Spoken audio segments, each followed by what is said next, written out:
75,000 ಬರೀ ಪೆಟ್ರೋಲ್ ಖರ್ಚು ಮಾಡಿದೀನಿ ಗುರು ಈ ಗಾಡಿಗೆ. ಅವನಜ್ಜಿ ಅದೇ ದುಡ್ಡಿದ್ರೆ ಒಂದು second hand scooty ಬಂದ್ಬಿಡೋದು.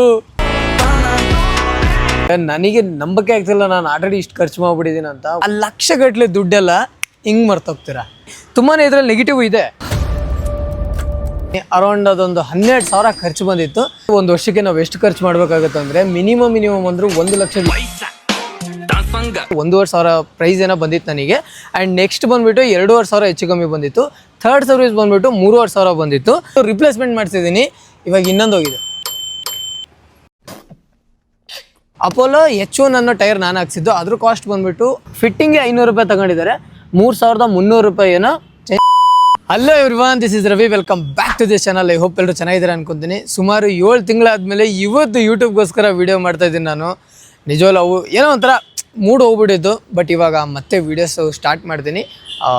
Every week 1-2 videos ಹಾಕೋಕ್ಕೆ ತುಂಬ ಟ್ರೈ ಮಾಡ್ತೀನಿ. ಸೊ ಇವತ್ತಿನ ವಿಷಯ ಏನಪ್ಪ ಅಂದರೆ ತುಂಬ ಜನ ಇನ್ಸ್ಟಾಗ್ರಾಮಲ್ಲಿ DM ಮಾಡಿ ಕೇಳ್ತಾ ಇದ್ರಿ, ಯೂಟ್ಯೂಬಲ್ಲೂ ತುಂಬ ಜನ ಕೇಳ್ತಾ ಇದ್ರಿ ಈ ಗಾಡಿದು 1 ಇಯರ್ ಓನರ್ಶಿಪ್ ರಿವ್ಯೂ ಕೊಡಿ ಅಂತ. ಸೊ ಇವತ್ತಿನ ವೀಡಿಯೋದಲ್ಲಿ 1 ಇಯರ್ ಓನರ್ಶಿಪ್ ರಿವ್ಯೂ ಆಗಿರುತ್ತೆ. ಈ ಗಾಡಿ ಎಷ್ಟು ಓಡಿಸಿದ್ದೀನಿ, ಅದಕ್ಕೆ ಎಷ್ಟು ಪೆಟ್ರೋಲ್ ಕುಡಿಸಿದ್ದೀನಿ, service cost, tyre cost, chain cost, ಪ್ರತಿ ಒಂದು ಇನ್ಫಾರ್ಮೇಷನು ಇವತ್ತಿನ ಈ ವಿಡಿಯೋದಲ್ಲಿ ಕೊಡ್ತೀನಿ. ಸೊ ತುಂಬ ಇಂಪಾರ್ಟೆಂಟ್ ಆಗಿರುತ್ತೆ. ವಿಡಿಯೋ ಕೊನೆವರೆಗೂ ನೋಡಿ. ಸೊ ಮೊದಲನೇದಾಗಿ ಏನಪ್ಪ ಅಂದರೆ ಗಾಡಿ ಬಂದುಬಿಟ್ಟು ಪ್ರೈಸ್ ಬಗ್ಗೆ ಮಾತಾಡೋಣ. ಇದು ಒಂದು 3 ಲಕ್ಷ ಹೆಚ್ಚು ಕಮ್ಮಿ ಬರುತ್ತೆ. ಎವ್ರಿ ಆರ್ಟಿಒದಲ್ಲೂ ಚೇಂಜಸ್ ಆಗುತ್ತೆ ಪ್ರೈಸಸ್ಸು. ಒಂದು 3 ಲಕ್ಷ ಹೆಚ್ಚು ಕಮ್ಮಿ ಬೀಳುತ್ತೆ. ಆ್ಯಂಡ್ ನೆಕ್ಸ್ಟು ಮೇನ್ ಖರ್ಚು ಸ್ಟಾರ್ಟ್ ಆಗೋದು ಅಂತ ಹೇಳಿದ್ರೆ ಸರ್ವಿಸ್ದು. ಸೊ ಫಸ್ಟ್ ಸರ್ವಿಸ್ ಬಂದುಬಿಟ್ಟು 1,000 ಕಿಲೋಮೀಟ್ರಿಗೆ 1,500,000 ಪ್ರೈಸ್ ಏನೋ ಬಂದಿತ್ತು ನನಗೆ. ಆ್ಯಂಡ್ ನೆಕ್ಸ್ಟ್ ಬಂದುಬಿಟ್ಟು 2,500,000 ಹೆಚ್ಚು ಕಮ್ಮಿ ಬಂದಿತ್ತು. ಥರ್ಡ್ ಸರ್ವಿಸ್ ಬಂದುಬಿಟ್ಟು 3,500,000 ಬಂದಿತ್ತು. ವಿತೌಟ್ ಚೈನ್ಸ್ ಪ್ಯಾಕೆಟ್ ಬಿಟ್ಟು ಅದು ವಿತ್ ಆಗಿದ್ರೆ 3,000 ಜಾಸ್ತಿ ಆಗಿರೋದು, ವಿತೌಟು ಅಷ್ಟಾಗಿತ್ತು. ಅದು ಸರ್ವಿಸ್ ಕಾಸ್ಟು, ಅದು ಬಿಟ್ಟಾಕಿ. ಆಮೇಲೆ 15,000 ಕಿಲೋಮೀಟ್ರ್ ಆಗ್ತಿದ್ದಂಗೆ 15, 16 ಹಾಗೆ. ಸೊ ಇನ್ನೊಂದು ಮೇಯ್ನ್ ದೊಡ್ಡ ಖರ್ಚೇನಪ್ಪ ಅಂತ ಹೇಳಿದ್ರೆ ನಿಮಗೆ ಬರೋದು ಟೈರ್ಸ್ ಬರುತ್ತೆ. ಸೊ ನಾನು ಹಾಕ್ಸಿರೋದು ಅಪೋಲೋ H1 ಅನ್ನೋ ಟೈರ್ ನಾನು ಹಾಕ್ಸಿದ್ದು. ಅದ್ರ ಕಾಸ್ಟ್ ಬಂದುಬಿಟ್ಟು 6,500 ಆಯಿತು. ಸೊ ಇಲ್ಲಿಗೆ ಇದು ಬಂದುಬಿಡ್ತು. ಇದು ಆ್ಯಕ್ಚುಲಿ ಶೋರೂಮವ್ರು ಕೊಟ್ಟು ಮಾಡೋದು ಒಂದು 13,000-12,000 ಕಿಲೋಮೀಟ್ರ್ ಅಷ್ಟೇ. ಬಟ್ ಯೂಶಲಿ 15,000 ಹೊಡಿತಾರೆ. ನಾನು 18,000 ಹೊಡೆದಿದ್ದೀನಿ. ಯಾಕಂದ್ರೆ ನಾನೆಲ್ಲೂ ಆಚೆ ಹೋಗಲಿಲ್ಲ. ಸ್ವಲ್ಪ ಸ್ಮೂತಾಗಿ ನಿಧಾನಕ್ಕೆ ಹೊಡ್ಕೊಂಡು ಬಂದೆ. ಸೊ ಇವಾಗ ಹೊಸ ಟೈರ್ ಹಾಕ್ಸಿದ್ದೀನಿ. ಫ್ರಂಟ್ ಟೈರ್ ಇನ್ನೂ ಚೆನ್ನಾಗಿದೆ. 3,000 to 4,000 ಕಿಲೋಮೀಟರ್ಸು ಆರಾಮಾಗಿ ಹೊಡ್ಕೋಬೋದು. ಆಮೇಲೆ ರಿಪ್ಲೇಸ್ಮೆಂಟ್ ಇರುತ್ತೆ. ಸೊ ಇನ್ನೊಂದು ಮೇಯ್ನ್ ಖರ್ಚೇನಪ್ಪ ಅಂದರೆ ಮಿಡ್ಡಲ್ಲಿ ಬಂದಿದ್ದು ನನಗೆ ಚೈನ್ಸ್ ಪಾಕೆಟು. ಅದು ಯೂಶಲಿ ಬೇಗನೆ ಹೋಗ್ಬಿಡುತ್ತೆ. ನಾನು ಆ್ಯಕ್ಚುಲಿ ಗಾಡಿ ನಮ್ಮ ಹತ್ರ ಇರಲಿಲ್ಲ, ಬೇರೆ ಕಡೆ ಹೋಗಿತ್ತು, ಹಾಗಾಗಿ ನಾನು ಮಾಡಿಸಿರಲಿಲ್ಲ. ಸೊ ಮಾಡಿಸ್ದೆ. 4,000 ಹತ್ತತ್ರ ಇದ್ದದ್ದು ಖರ್ಚು ಬಂತು. ಫಿಟ್ಟಿಂಗ್ಗೆ 500 ರೂಪಾಯಿ ತಗೊಂಡಿದ್ದಾರೆ. 3,300 ರೂಪಾಯಿ ಏನೋ ಚೈನ್ಸ್ ಪಾಕೆಟ್ ಬರುತ್ತೆ. ಗೈಸ್ ಇನ್ನೊಂದೇನಪ್ಪ ಅಂದರೆ KTM ಅಲ್ಲಿ ಜಂತ್ರಿ ಈ ಮಾಡೆಲ್ ಏನಿದೆಯಲ್ಲ, ಇದರಲ್ಲಿ ತುಂಬಾ ಪ್ರಾಬ್ಲಮ್ ಬಂದಿದೆ. ಅಂದರೆ ನನ್ನ ಫ್ರೆಂಡ್ಸ್ಗಳು ತುಂಬ ಜನ ಹತ್ರ ಇದೇ ಬೈಕ್ ಇರೋದು. ಅವ್ರುಗಳದ್ದು ಇದೇ ಸೇಮ್ ಪ್ರಾಬ್ಲಮ್ ಬಂದಿತ್ತು. ಏನಪ್ಪ ಅಂದರೆ ಸಸ್ಪೆನ್ಷನ್ನು ಒಂದು 14,000 ಕಿಲೋಮೀಟ್ರ್ ಅಥವಾ 13,000 ಕಿಲೋಮೀಟರ್ಗೆ ಸಸ್ಪೆನ್ಷನ್ ಹೊಗೆ ಹಾಕಂತು. ಇದು ಏನೋ ರೆಡಿ ಯಾರೂ ಮಾಡಲ್ಲ. ಸೊ ಹಂಗಾಗಿ ರಿಪ್ಲೇಸ್ಮೆಂಟೇ ಮಾಡಿಸ್ಬೇಕು. ಕೋರ್ಮಂಗ್ಲಕ್ಕೆ ಹೋಗಿ ನಾನು ಇದನ್ನು ಹಾಕ್ಸ್ಕೊಂಬಂದಿದ್ದೆ. ಸೊ ಇದೊಂದು ಖರ್ಚು ಅರೌಂಡ್ 5,000 ಬರುತ್ತೆ. 5,000 ಗೈಸ್. ಇನ್ನೊಂದು ಇದು ಹೈ ಸ್ಪೀಡ್ ಗಾಡಿ, ನಿಮ್ಗೆಲ್ಲರೂ ಗೊತ್ತಿರ್ಬೋದು. ಆ ಸ್ಪೀಡ್ ಕಂಟ್ರೋಲ್ ಮಾಡೋದಕ್ಕೆ ಮೇಯ್ನ್ ನಮಗೆ ಹೆಲ್ಪ್ ಆಗೋದು ABS ಜೊತೆಗೆ ಡಿಸ್ಕ್ ಬ್ರೇಕು.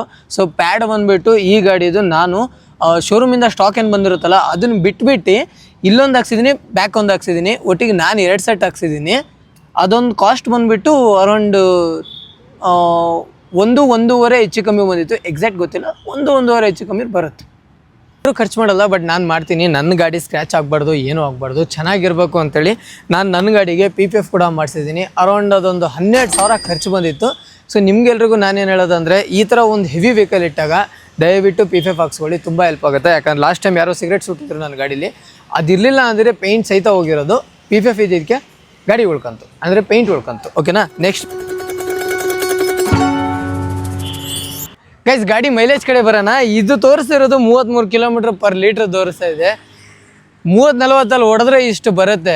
ಇದು ಬೀಸ್ಟು. ಇದನ್ನ ತಗೊಂಡು 30-40 ಹೋದ್ರೆ ಜನ ಹೋಗಿದ್ದಾರೆ. ಇದನ್ನ ತಗೊಂಡ್ರೆ 120-150 ಹೊಡಿಬೇಕು. ಗೈಸ್ 100-150 ಏನು ಹೇಳೋದಲ್ಲ, ಆ ಥರ ಇಲ್ಲ. ಆ ಥರ ನಾವು ಮಾಡೋಕ್ಕಾಗಲ್ಲ. ಯಾಕಂದ್ರೆ ನಮ್ಮ ಇಂಡಿಯನ್ ರೋಡು ಆ ಥರ ಇಲ್ಲವೇ ಇಲ್ಲ.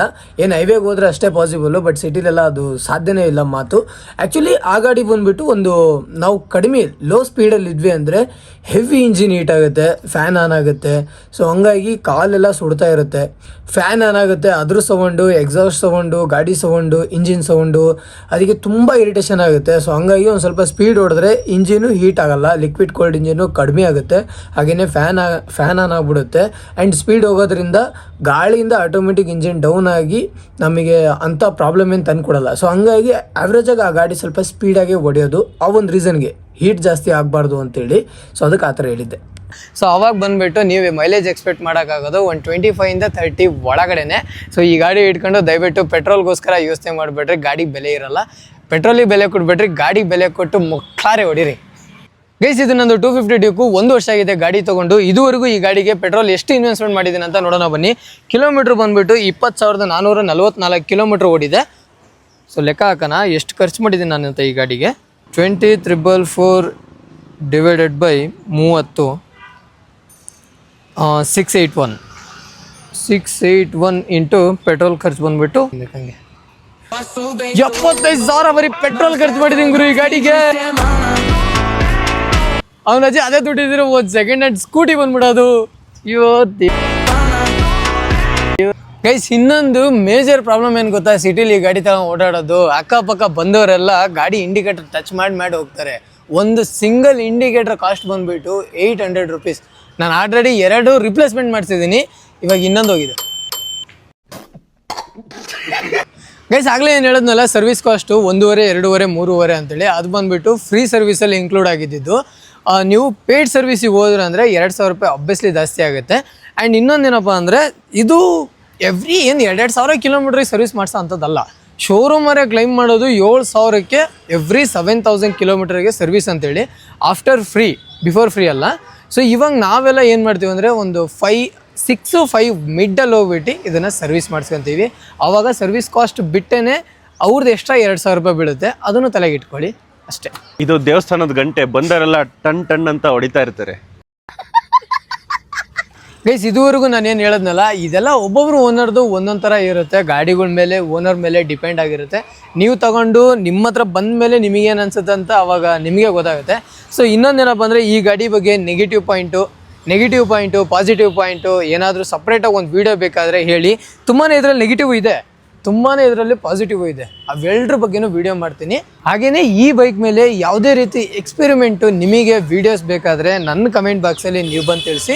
ಸೊ ನೀವು ಯಾವ ಥರ ಕೇಳ್ತೀರಾ ಆ ಥರ ವೀಡಿಯೋಸು ನಿಮಗೋಸ್ಕರ ನಾನು ಮಾಡಿ ಅಪ್ಲೋಡ್ ಮಾಡ್ತೀನಿ. ಗೈಸ್ ಈ ಗಾಡಿಗೆ 1,000 ಖರ್ಚು ಮಾಡಿ, 1,00,000 ಖರ್ಚು ಮಾಡಿ ಅದೆಲ್ಲ ಮ್ಯಾಟ್ರ್ ಆಗೋಲ್ಲ. ಯಾವಾಗ ಈ ಗಾಡಿ ತೊಗೊಂಡು ರೋಡಿಗೆ ಹೋಗ್ತೀರಾ, ರೋಡ್ ಪ್ರೆಸೆನ್ಸು, ಪಬ್ಲಿಕ್ ರಿಯಾಕ್ಷನ್ಸು ಇವೆಲ್ಲ ನೋಡ್ತಿರಲ್ಲ, ಆ ಲಕ್ಷಗಟ್ಟಲೆ ದುಡ್ಡೆಲ್ಲ ಹಿಂಗೆ ಮರ್ತೋಗ್ತೀರಾ. ಗೈಸ್ ಓವರಾಲ್ ಈ ಗಾಡಿಗೆ ಒಂದು ವರ್ಷಕ್ಕೆ ನಾವು ಎಷ್ಟು ಖರ್ಚು ಮಾಡಬೇಕಾಗುತ್ತೆ ಅಂದರೆ ಮಿನಿಮಮ್ ಅಂದರೂ 1,25,000 ಖರ್ಚು ಆಗೇ ಆಗುತ್ತೆ. ನನಗೆ ನಂಬಕ್ಕೆ ಆಗ್ತಿಲ್ಲ, ನಾನು ಆಲ್ರೆಡಿ ಇಷ್ಟು ಖರ್ಚು ಮಾಡಿಬಿಟ್ಟಿದ್ದೀನಿ ಅಂತ. ಆ್ಯಂಡ್ ಇನ್ನೊಂದೇನಂದರೆ ಇದರಲ್ಲಿ ಅಂದರೆ ನೀವು ಎಷ್ಟು ಕಿಲೋಮೀಟ್ರ್ ಒಂದು ವರ್ಷಕ್ಕೆ ಓಡಿಸ್ತೀರಾ ಅಂತ. ನಾನು 20,000 ಹೊಡೆದಿದ್ದೀನಿ, ನೀವು ಅರ್ಧ ಹೊಡಿತೀನಿ ಅಂದ್ರೂ 30,000 ಅಷ್ಟೇ ಕಮ್ಮಿ ಆಗೋದು. ಆ್ಯಂಡ್ ಏನಿಲ್ಲ ಅಂದರೂ 90,000 ನಿಮಗೂ ಖರ್ಚು ಬಂದೇ ಬರುತ್ತೆ. ಇದರಲ್ಲಿ ಇನ್ಕ್ಲೂಡ್ ಎಲ್ಲ ಇರುತ್ತೆ. And first year free service ಮಾತ್ರ, ನೆಕ್ಸ್ಟ್ ಇಯರು ಚಾರ್ಜಸ್ ಇರುತ್ತೆ. ಗೈಸ್ ಓವರಾಲ್ ಈ ಬೈಕ್ ಮಾತ್ರ ಕ್ರೇಜಿ ಆಗಿದೆ. ಸೊ ಈ ಓನರ್ಶಿಪ್ ರಿವ್ಯೂ ವಿಡಿಯೋ ಯಾವ ಥರ ಅಂತ ನಿಮಗೆ ಅನ್ನಿಸ್ತು ಅಂತೇಳಿ ಕಮೆಂಟ್ ಮಾಡಿ ತಿಳಿಸಿ. ಸೊ ಮರಿದೇನೆ ಚಾನಲ್ನ ಸಬ್ಸ್ಕ್ರೈಬ್ ಮಾಡಿಕೊಂಡು ವಿಡಿಯೋ ಒಂದು ಲೈಕ್ ಮಾಡಿ. ಟಾರ್ಗೆಟು 10,000 ಲೈಕ್ ಕೊಡ್ತಾ ಇದ್ದೀನಿ. ಸೊ ಕಮೆಂಟ್ ಮಾಡಿ ಹೆಂಗೆ ಅನ್ನಿಸ್ತು ಅಂತ. ಸೊ ನೆಕ್ಸ್ಟು ಯಾವ ಟಾಪಿಕ್ ಮೇಲೆ ವಿಡಿಯೋ ಬೇಕು ಅದನ್ನೂ ಕಮೆಂಟ್ ಮಾಡಿ. ಸಿಗೋಣ ಮುಂದಿನ ವಿಡಿಯೋದಲ್ಲಿ.